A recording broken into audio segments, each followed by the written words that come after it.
Bonjour à tous!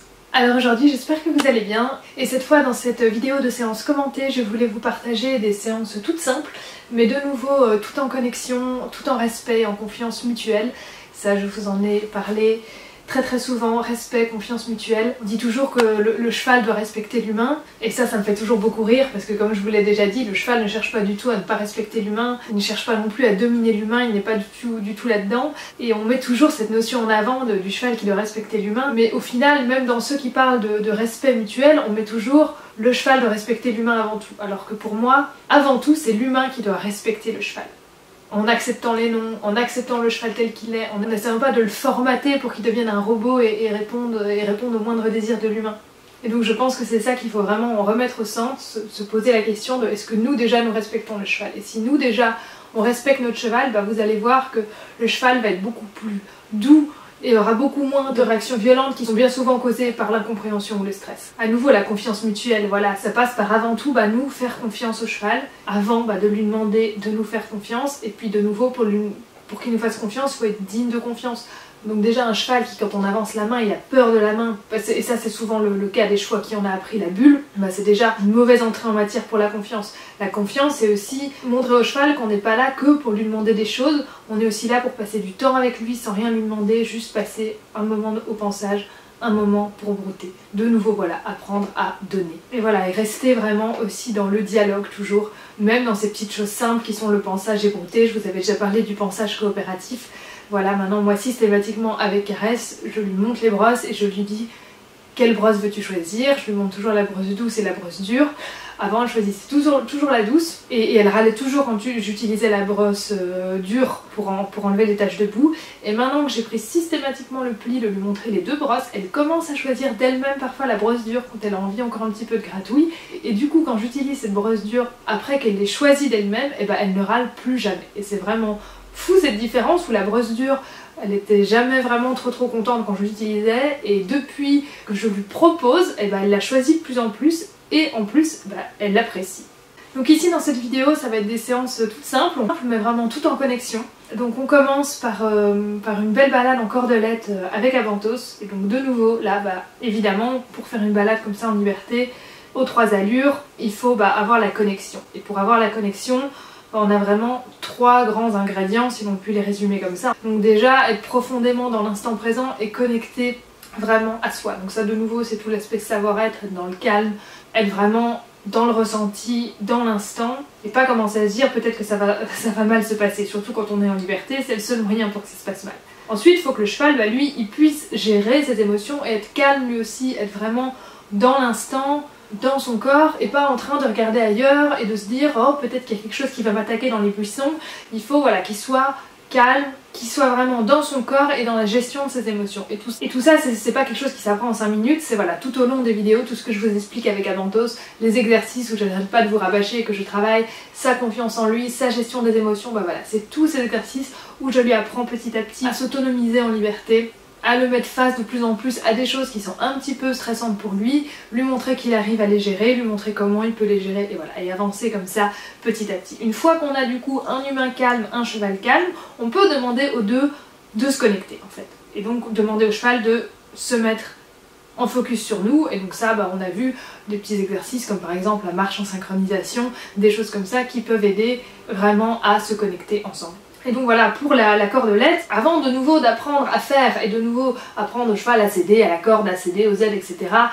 Ça c'est très bien, mais tout seul ça ne suffit pas. Il faut vraiment ces 3 éléments-là avant. Le cheval qui gère ses émotions, l'humain qui gère aussi ses émotions, et après l'aspect connexion. Et c'est vraiment grâce à ça que la balade en cordelette peut fonctionner, plus que simplement grâce à un cheval qui répond à des codes. Parce qu'en cas de stress, je peux vous dire que les codes, ça ne fonctionnera plus. Important aussi, et ça de manière beaucoup plus globale, de vraiment connaître et de se mettre dans la tête du cheval à chaque instant. Prendre en compte aussi où chaque cheval se sent le mieux. Alors ça évidemment ça dépend d'un cheval à l'autre, mais déjà de manière globale, il faut savoir que les chevaux adultes vont être beaucoup mieux dans la liberté quand on travaille. Et c'est pour ça que souvent, moi je vous dis, je commence toujours un cheval en liberté. Un cheval à problème, je lâche, j'enlève tout, le licol, la longe, etc.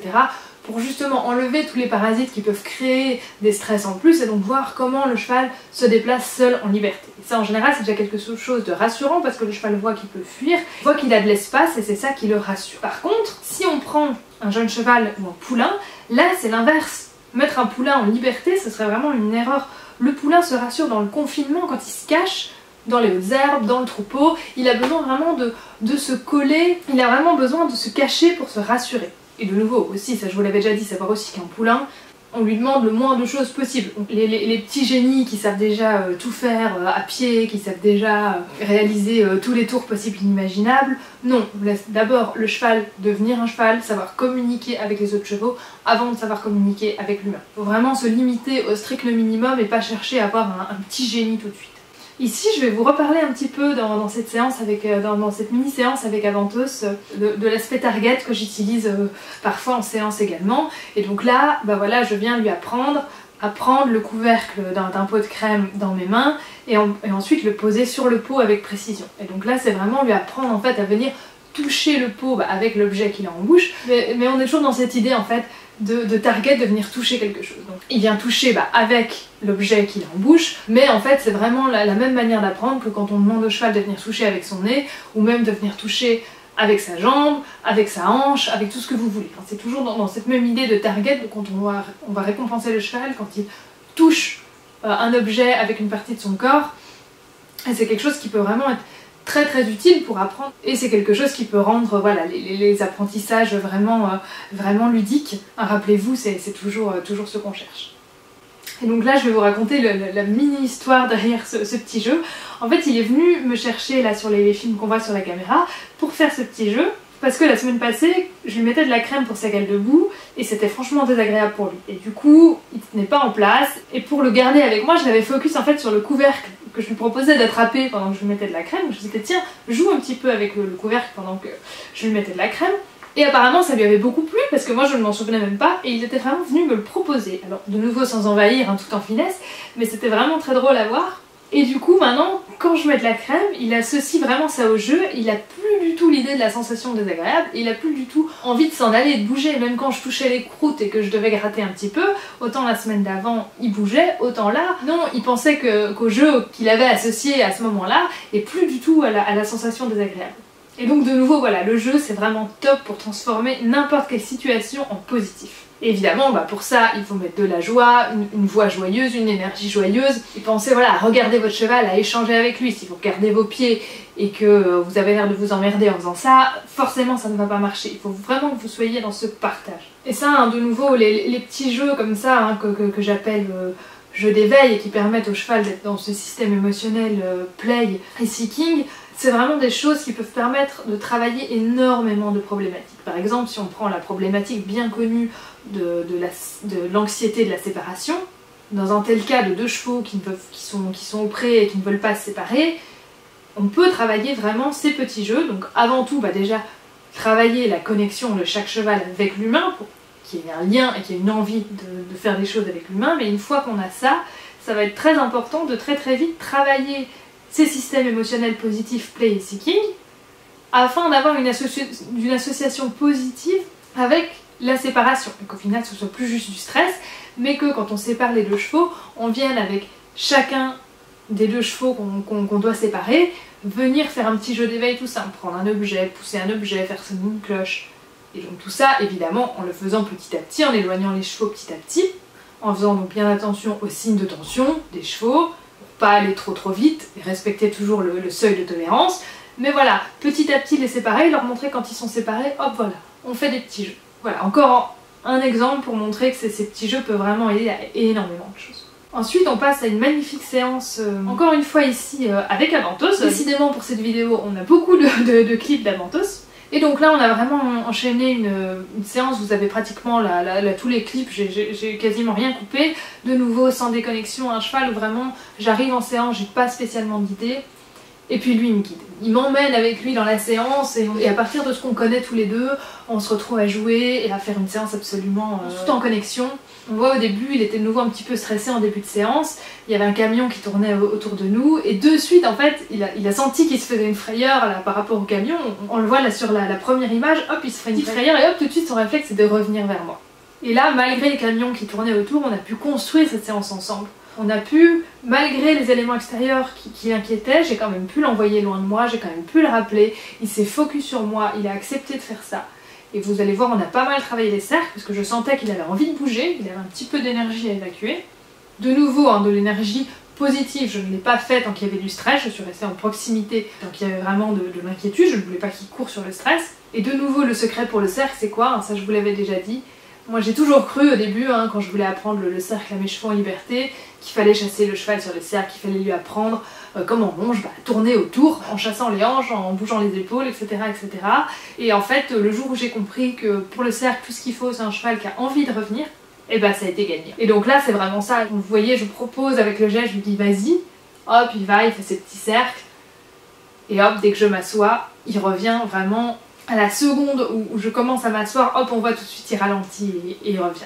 Et le jour où j'ai vraiment lâché prise sur le faire et où je suis restée vraiment juste dans l'être et que je me suis concentrée pour avoir juste un cheval bien avec moi, ça a été gagné. Et avec l'écurie, qui va probablement être construite courant de l'année prochaine, du moins je l'espère, j'avais envie de faire un petit spectacle voilà, pour l'inauguration de l'écurie qui sera bien sûr filmé sur cette chaîne. Mais j'hésitais un petit peu parce que j'avais vraiment pas envie de faire répéter à mes chevaux des numéros, des choses vraiment carrées qu'on doit répéter, etc. J'avais pas envie de les saouler avec ça. J'ai vraiment envie de rester dans le frais et dans le plaisir mutuel et pas que ça devienne un travail pour eux. Et là, quand je vois ce genre de séance avec Abanto, je me dis, on connaît énormément de choses, on a vraiment énormément de petits jeux à notre disposition et je me rends compte qu'en fait, on n'a pas besoin spécialement de préparer un spectacle. On arrive en carrière, je le lâche tout de suite, il est tout de suite dans la connexion, il est tout de suite collé à moi et on peut comme ça improviser quelque chose de très très joli sans avoir spécialement à le répéter avant et simplement en enchaînant dans un ordre qui sera probablement différent chaque jour. Et ça permettra justement d'éviter d'avoir des déconnexions de l'exercice parce que je serai de nouveau dans l'écoute de mon cheval et donc suivant son énergie, je vais proposer des choses différentes et c'est ça qui va éviter la déconnexion pendant les spectacles plutôt que de se focaliser sur un truc qu'on a répété et de se dire ah, après ça je dois faire ça. Là c'est garanti que si le cheval est un peu différent dans sa tête de la veille, ça sera compliqué d'avoir peut-être exactement la même chose. Donc voilà, quand je vois comment on a évolué maintenant, je pense qu'on serait capable de faire un petit spectacle en liberté sans se prendre la tête et d'avoir quelque chose de vraiment joli. Et surtout quand je vois à quel point, voilà, quand il y a des choses qui le stressent, des éléments extérieurs qui l'inquiètent, c'est vers moi qui vient. Et c'est pas du tout de se dire je vais aller brouter sur le bord de la carrière et aller voir ailleurs.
Et je voulais terminer cette très jolie vidéo sur la connexion avec encore un petit peu de poésie. J'ai retrouvé il y a quelques temps des textes d'il y a entre 5 et 10 ans, donc qui datent plutôt du début où j'avais Domino. J'ai retrouvé ces textes et ça m'a beaucoup touchée parce que je me rends compte d'une part que même si j'ai évolué, je suis restée vraiment à cette base que Domino m'a appris, et comme vous allez le voir dans ces textes que je vous dis maintenant, c'est beaucoup plus développé, mais par contre l'idée de base est la même. Et je suis vraiment contente quand je relis ça de me dire en fait je suis restée vraiment fidèle à l'enseignement de Domino et je ne m'en suis pas éloignée. Et donc comme je trouve que ces quelques textes étaient vraiment très jolis, voilà, je vais vous lire sur quelques images de Domino. Donc on commence avec le premier texte. L'équitation n'est pas un sport? Non, c'est bien plus que ça. Nous ne recherchons pas tous les performances. Le plus important est d'instaurer une relation. Il faut savoir donner, sans compter, savoir observer, écouter, ressentir, respecter, savoir faire confiance et être patient. En un mot, savoir aimer. C'est un sport dans lequel on ne peut pas tricher ni mentir. Il n'y a pas de place pour l'hypocrisie. Chaque chose est vraie. C'est ce qui rend les réussites tellement plus belles et les défaites tellement plus dures. Mais chez nous, quand on tombe, on se relève toujours, car on n'est jamais seul. Nous sommes deux et nous ne formons qu'un. Votre cheval vous donne tant, il vous fait confiance, il surmonte ses peurs à vos côtés. Et quand il pose son regard sur vous, vous savez que vous devez continuer pour lui. Il vous rend plus fort et vous permet de croire en vous, de vous dépasser. C'est un sport où il s'agit d'écouter son cœur et son compagnon, bien plus que d'apprendre une technique, une méthode. C'est par la douceur, la compréhension, la communion de deux esprits que l'on arrive aux plus belles choses. Un simple geste, un simple doigt levé, et votre ami se met à danser, à jouer avec vous. Ensuite, on passe à un texte d'août 2017, où là je m'adresse directement à Domino, et vous allez revoir, je résume un petit peu notre histoire aussi à travers ce texte. Est-ce que tu te souviens de cette petite fille, 5 ans auparavant, qui était venue te chercher au paddock, alors que cela faisait un moment que tu ne sortais plus? On t'avait oublié, comme on avait oublié que cette petite fille avait réservé une rando ce jour-là. Alors, on lui a donné le dernier cheval, toi. Elle n'avait pas réussi à te faire les pieds, ni à te mettre le mort, car tu savais montrer que tu ne donnais pas à n'importe qui. Et pourtant, dès vos premières foulées ensemble, vous avez su que vous étiez faites l'une pour l'autre. La petite fille n'avait de parole que pour toi, et préférait rester à tes côtés pendant les pauses de la balade, plutôt que de se mêler avec les autres cavaliers. Tu n'as pas galopé avec les autres chevaux au moment de la grande course. Toi qui embarquais pourtant, car tu savais que la petite fille n'aurait pas tenu. Déjà vos deux âmes se parlaient, comme si elles avaient été faites pour se rencontrer. Et le lendemain, quand la petite fille est revenue au club, elle s'est trouvée toute triste de ne pas pouvoir te monter pour le cours de saut. Soi-disant, tu étais trop difficile, alors on t'avait donné une cavalière confirmée. Mais tu n'as rien sauté, tu n'as pas tourné, tu as embarqué tout droit sans écouter. Alors, on a voulu te ramener au paddock, mais la petite fille a dit qu'elle voulait bien essayer avec toi. Et tu as tout donné, tu l'as emmenée sur les barres, tu lui as montré le parcours sans jamais défaillir. Depuis ce jour, vous vous êtes fait une promesse, jamais l'une sans l'autre, ne jamais arrêter de donner. Cette petite fille, c'est moi. Je me souviens de tout, comme si c'était hier, et cette promesse est devenue la chose la plus importante de ma vie. Tu m'as appris comment devenir ta partenaire. Tu m'as montré que quoi qu'il arrive, il ne faut jamais arrêter de donner. Tu m'as montré qu'il ne faut pas avoir fait des heures de formation pour être à tes côtés, mais simplement être à l'écoute et ressentir. Tu m'as ouvert au monde des sensations, le monde du présent et non du futur ou de l'avenir. L'ici et maintenant, le vrai prix des choses, la vérité des sentiments, sans le faux semblant des hommes. Je sais à présent qu'avec un cheval, on ne peut pas tricher. On doit faire face à ses peurs, à ses erreurs. Faire face mais aussi surmonter, et surmonter au plus profond de soi-même. Car un cheval sentira toujours, même quand on se ment à soi-même. Monter à cheval, c'est se dépasser sans arrêt. Non, en fait, c'est devenir soi-même. Et bien voilà, je ne sais pas ce que vous avez pensé de ces textes, mais moi, je voulais juste revenir sur le deuxième texte où je dis que on s'était fait une promesse, jamais l'une sans l'autre, et jamais arrêter de donner. J'avoue que j'avais complètement oublié que j'avais écrit ce texte, et pourtant j'en ai pas oublié son contenu, parce que dans ma tête, c'est toujours ce que j'ai fait, jamais l'une sans l'autre. Tout ce que je fais avec mes chevaux, la formation que j'ai suivie, l'écurie que je suis en train de construire, tout ce que je vous transmets à travers ces vidéos, pour moi c'est être encore avec Domino. Continuer à vous transmettre ce qu'elle m'a appris et la faire vivre à travers tout ça. Et ne jamais arrêter de donner, il me semble c'est ce que j'essaye aussi de vous transmettre à travers mes vidéos. Donnez à votre cheval. Donner du respect, donner de la confiance, comme je vous le disais en début de vidéo. Donc je suis vraiment contente de me dire, cette promesse, je continue à la tenir. Et plus que jamais, en fait, elle est au centre de ma vie, au centre de mes projets. Et bien voilà, j'espère que cette vidéo vous a plu et que même s'il n'y a pas eu de grandes nouveautés à apprendre dans cette vidéo, vous avez apprécié le petit moment de poésie. Je vous dis à très bientôt dans une nouvelle vidéo. On se retrouve, j'espère, en commentaire comme d'habitude. Le petit pouce bleu, ça fait toujours plaisir. Et puis surtout, abonnez-vous. Un grand merci, à bientôt.